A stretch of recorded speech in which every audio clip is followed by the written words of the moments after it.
It's your voice, your vote. Hello, everyone. I'm Matthew Smith. Joining me today are the candidates for Doña County District Attorney. Joining us first is Amy Orlando, the current District Attorney. Thank you so much for joining us this evening. Thank you for having me. Also joining us is Attorney Mark D'Antonio. We all flipped a coin earlier, so Amy, you won first. That means that you won the coin toss. We'll also let you start things off this evening. Amy, first off, we want to talk about, or give you a chance to talk about, the differences between your opponent and yourself.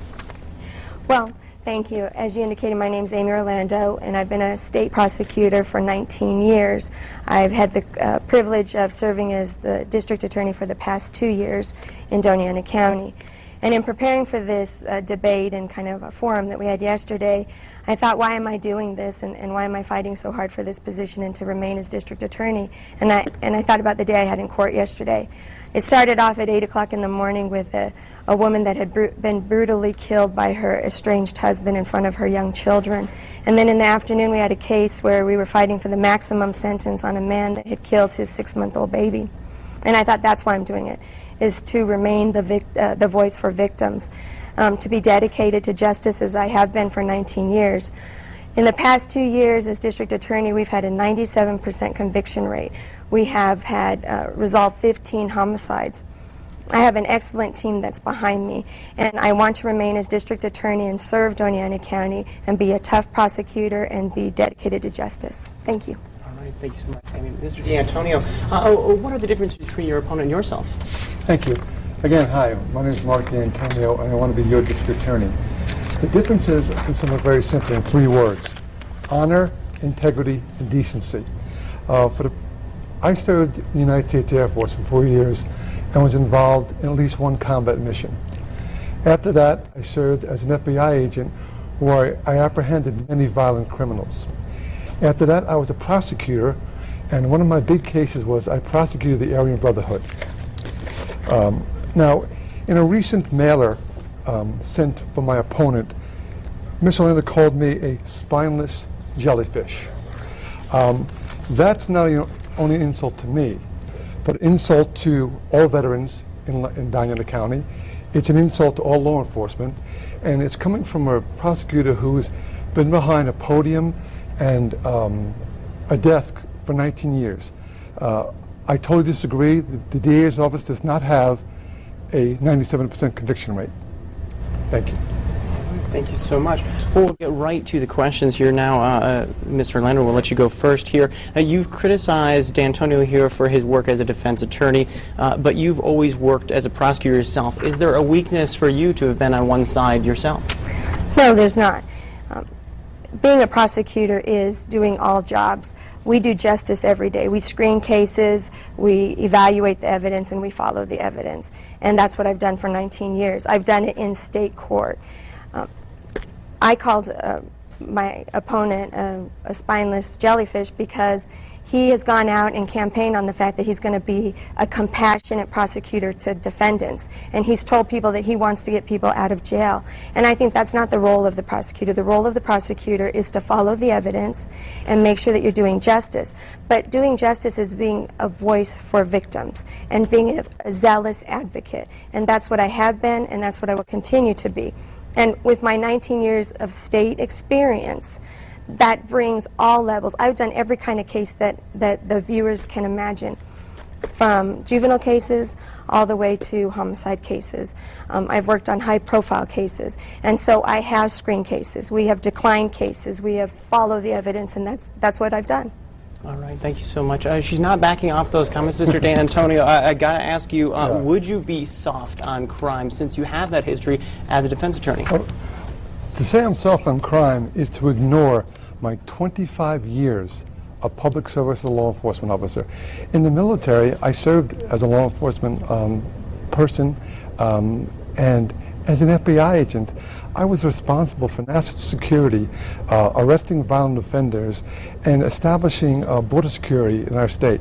Then after that, I was a federal prosecutor. I put more people in jail than most people. I was a tough advocate, but also I understand that the prosecutor has a dual role.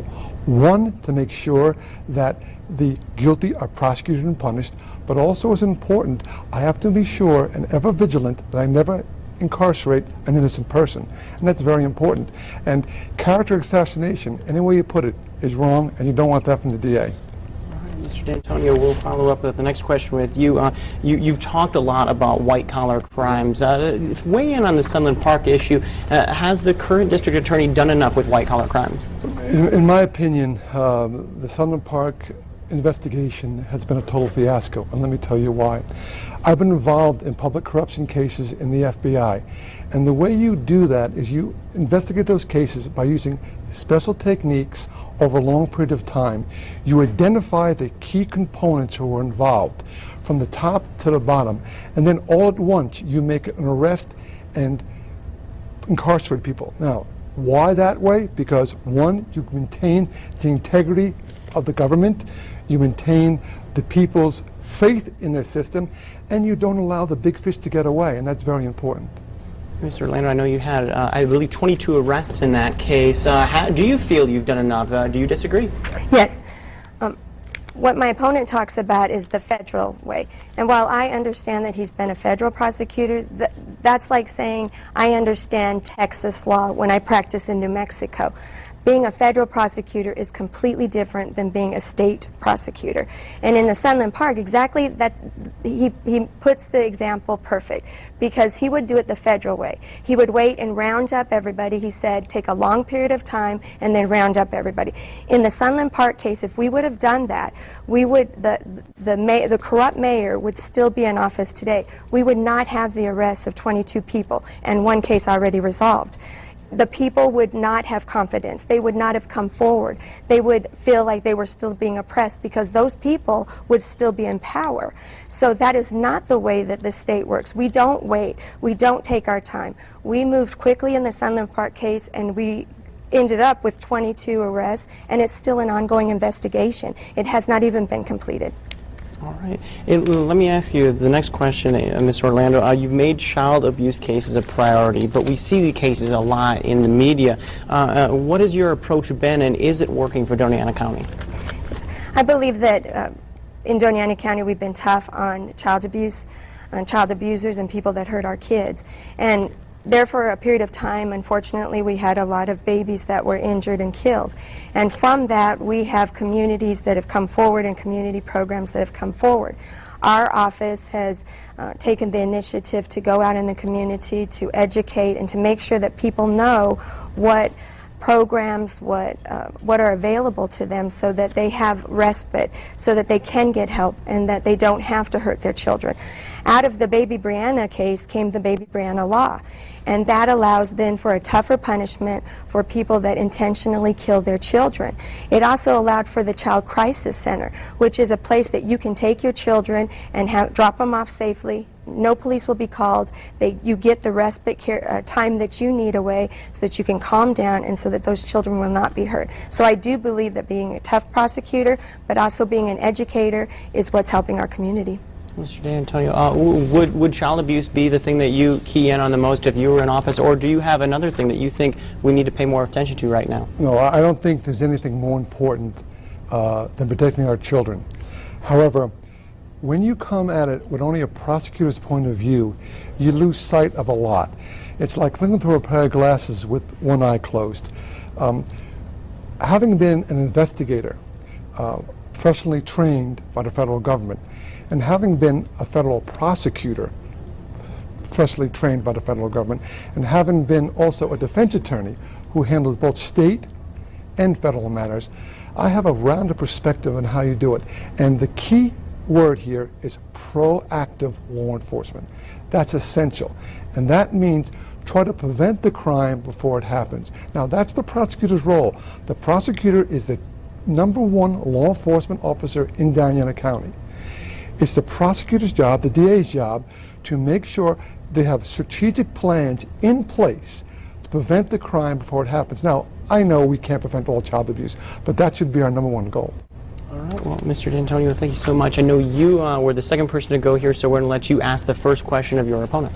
I would ask Mr. Orlando that, given my 25 years of law enforcement experience in public service, given the fact that I have accommodation letters from the Attorney General of the United States, plus 2 district plus 2 FBI directors.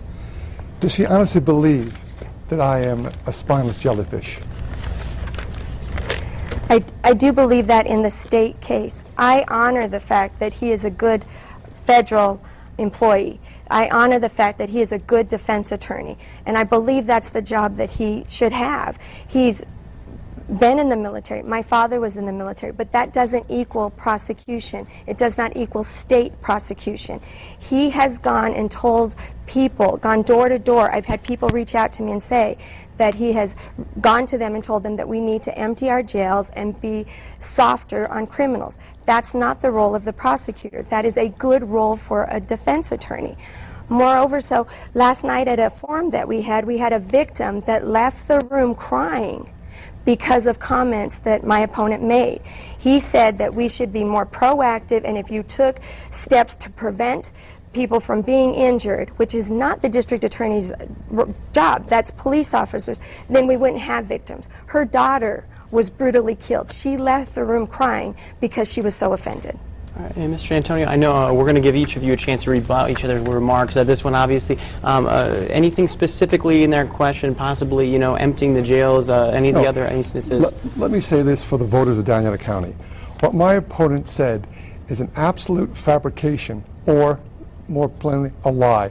I have never went door to door and said I'm being soft on crime. Please, voters of Doña County, look at my record. Look at what I've done as far as law enforcement and prosecution. The last 5 years I've been a defense attorney, but for the prior 25 years I was a law enforcement expert. To say that I'm soft on crime is an absolute fabrication, and we cannot have the DA on local TV telling lies about their opponent. It's unprofessional and it's not just. Mr. Orlando, I'll give you a chance now to ask a question of Mr. Antonio here.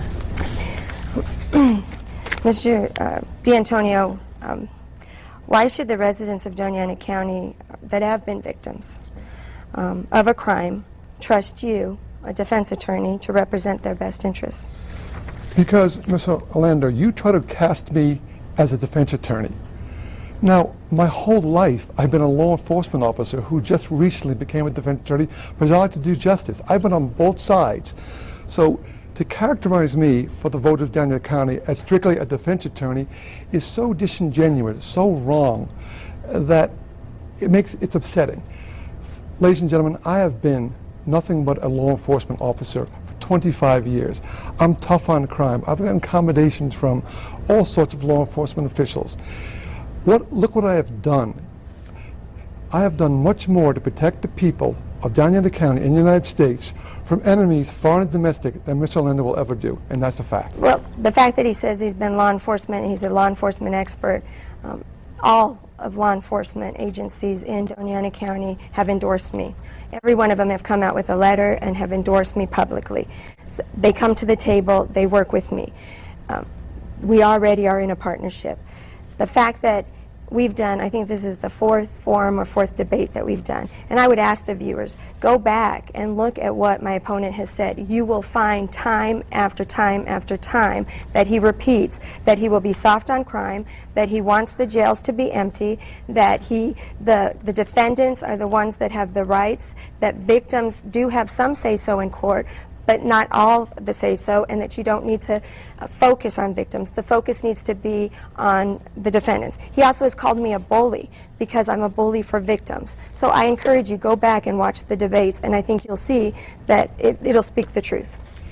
I have never said I was going to empty the jails out, nor ever said I'm going to do soft on crime. Please go check.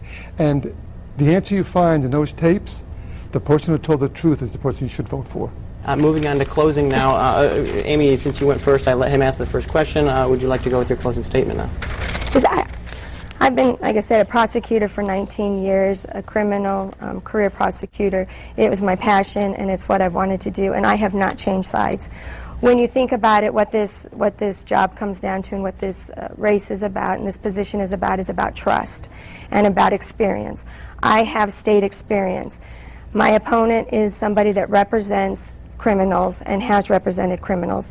I have always been the voice for victims. I have gone to the legislators and fought for tougher laws for the citizens of Doña County, the Baby Brianna law, the Katie Seppage law. I think if you go on my website, you'll see a letter from Katie Seppage's mom, Jan Seppage. I encourage you to read it.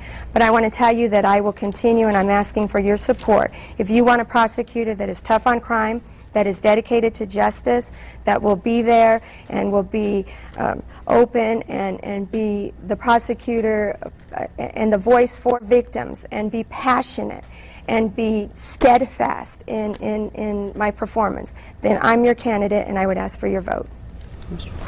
Let's talk about a victim, Jeremy Hernandez, who was a veteran of the Gulf War, gunned down in his home in 2008 by a man who was arrested. After 2 botched indictments by the DA's office, finally a 3rd indictment was brought and was accepted. Since 2008, his alleged murderer has not been in jail. Nothing has been done. How could my opponent say that she cares about victims when there's a dead boy in the ground and the murderer is still running free for the last 4 years? That's what's happening. That's the truth behind the fiction. Mr. Orlando enjoys a 35% approval rate in Doña County, and that's why. Well, thank you so much for both of you joining us. If you'd like to take 30 seconds, yes. Thank you. The case that my opponent just talked about is a case where the defendant and the defense attorney has asked for all continuances, just like what my opponent does as a criminal defense attorney is stall the cases. You can go on New Mexico courts and look at why that case has been stalled over and over again, and I think find the truth for yourself. 3 years. It's always convenient to blame the judges and the defense attorneys. The DA, that's where the buck stops. And if a man's not prosecuted for 3 years, it's nobody's fault but the DA's. Thank you so much. Well, that wraps us up here. Remember, we have an election section on KDIA.com for all your election needs. You can also rewatch this segment. Early voting is underway in Doña County, and we hope you stay with ABC 7 and our New Mexico Mobile Newsroom for complete election coverage. We'll be right back.